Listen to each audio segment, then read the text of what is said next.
Talaga bilang Bureau of Corrections Director General si Officer in Charge Gregorio P. Sakit, no? Oh, come on, man. Marcos, where na you? Dito na mi. Hindi na ako galit. Oh, nagalit yung aso ko. Hey!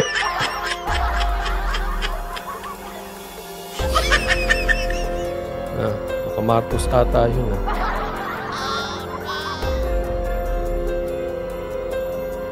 Marcos, where na you? Seriously, where na you? Dito na as. Punta ka ulit Japan. Huwag ka magkamote, ha? Masarap pa naman yung kamote ron. Jonathan Alonso, maraming salamat po.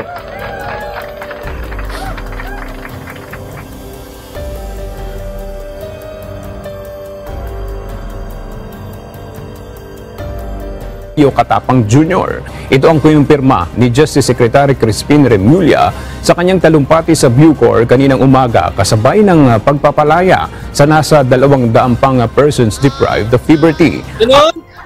Natinig nyo? Ulit. Sa nasa 200 Remulla sa kanyang talumpati sa Bucor kaninang umaga kasabay ng pagpapalaya sa nasa 200 pang persons deprived of liberty. Ayon kay Secretary Remulla, hinihintay na lang nila ang official appointment ni Katapang na nilagdaan ni Pangulong Ferdinand Marcos Jr. Oh, yun. Official, ha? Official. Inaantay na lang nila yung nilagdaan. It means tapos na. Nalagdaan na. Marcos naman.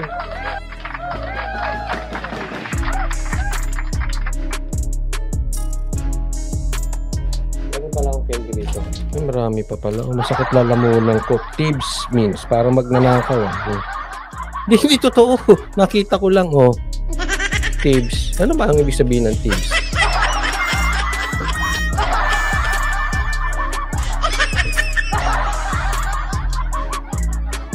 Marcos naman. Hindi, ito lang. Ano ground? Ano pong ground? Ha? Para tanggalin nyo si General Katapang. Baka bumelta po sa inyo. Hindi po ako nananakot. Pero galit na po ang taong bayan, eh.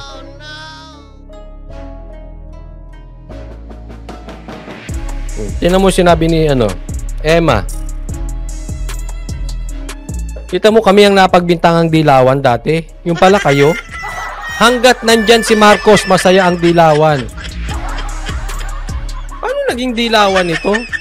Ha? Meron ba sa kamag-anak mo dilawan?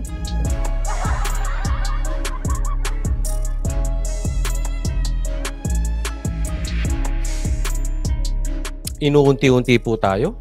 Ha? Mga kababayan ko, inuunti-unti tayo. Sana lang paki-explain itong mabuti. Hindi ito maganda. Yung mga ganito. Hindi ko po sinasabi na nagkakampi-kampi kayo. Marcos, Boying at Katapang, hindi po namin sinasabi na meron kayong kampihang tatlo. Na kayo nagkakampihan dahil meron kayong plano balak dyan sa Bucor. Hindi po namin sinasabing ganyan. Pero damay-damay po yan.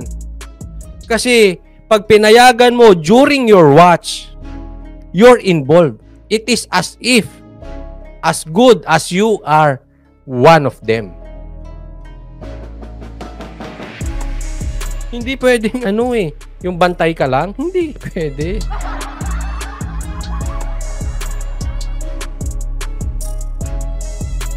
Paliwanag niyan. Alam ko, sabihin nila, ano naman kaya paliwanag ng mga vloggers dito ng Ensimada? Ano sasabihin nila? Hindi yan kasalanan ni Marcos. Pero ayaw din nila pumanig kay Bantag. Pero ayaw din nila pumanig kay Katapang o kay Boying. Ang sasabihin lang nila, hindi yan kasalanan ni Marcos. Alam nyo kung bakit ayaw nilang pumanig? Kasi masisira ang views nila, eh.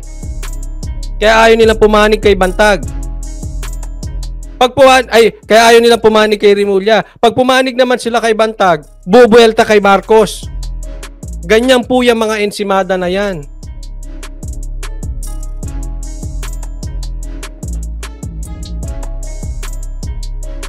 Oh, wag nyo na kaming lokohin. Natuto na yung mga taong bayan eh. Nagising na yung mga taong bayan sa panloloko nyo. Asa na ngayon yung Talano Gold? Nailabas ba?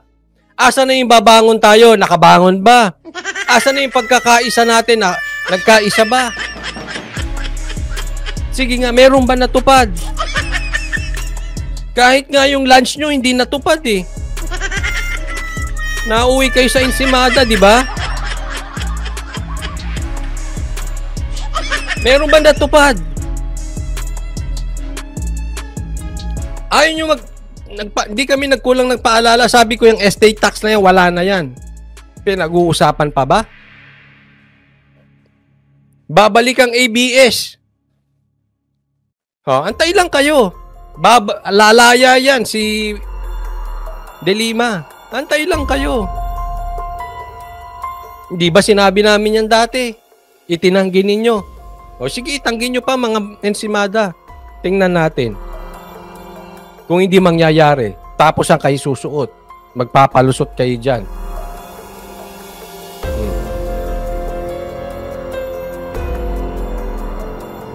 Meron daw Talano Gold. Hindi, asa na yung vlogger na nagpakalat ng Talano Gold? May lumabas bang Talano Gold? Asa na yung nagpakalat na bababa ang dollar natin? Bumababa? Bababa ang gasolina? Bumababa? No, asa na yung vlogger na yan? Nagpakalat ng Talano Gold. Di ba nagparami lang ng subscribers? Di ba nagparami lang ng views? Kaya mo ng konsensya mo yan? Nagpaparami ka sa peke. Yung tinatawag na tae content. Hindi yung mahilig magbanggit ng tae. Magkaiba po yung mahilig magbanggit ng tae at yung tae content. Yun po yung tae content. Walang katotohanan. Sino yung nagpakalat na dahil sa COVID yan po ay malawakang conspiracy? Yan po yan.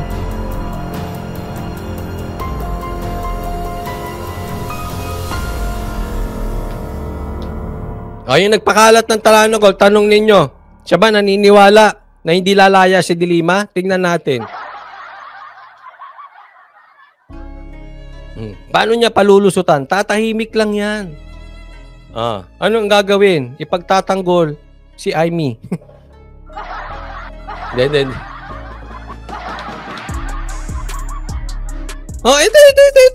Ano ba yung UBIP na yan? Asa na yan? Bakit kaya nabuwag ang UBIP? Kita?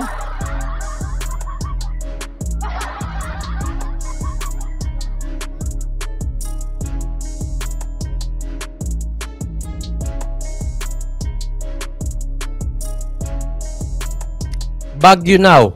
You know kung anong klase yung binoto nyo. Anong Baguio Now? Nasa Baguio ka ngayon? Sana all.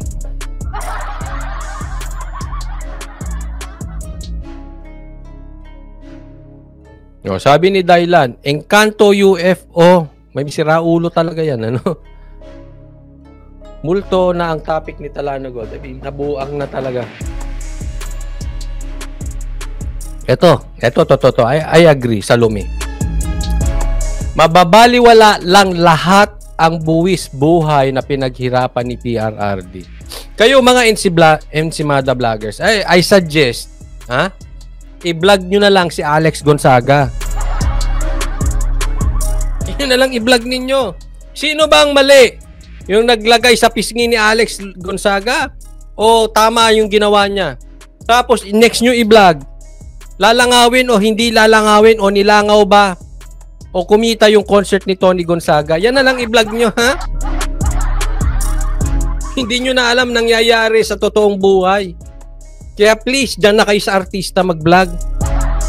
Araw-arawin nyo yan. Bukas si Alex Gonzaga. Sa susunod na araw, yung concert ni Tony Gonzaga. Sa susunod na araw, kay Alex Gonzaga ulit. O mag-GG na kayo dyan, mga Gonzaga na kayo dyan.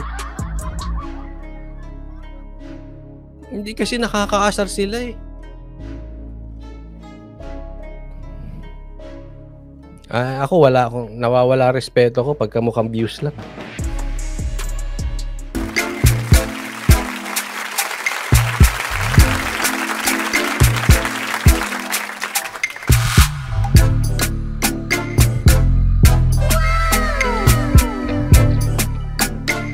Tonight's performance will start momentarily.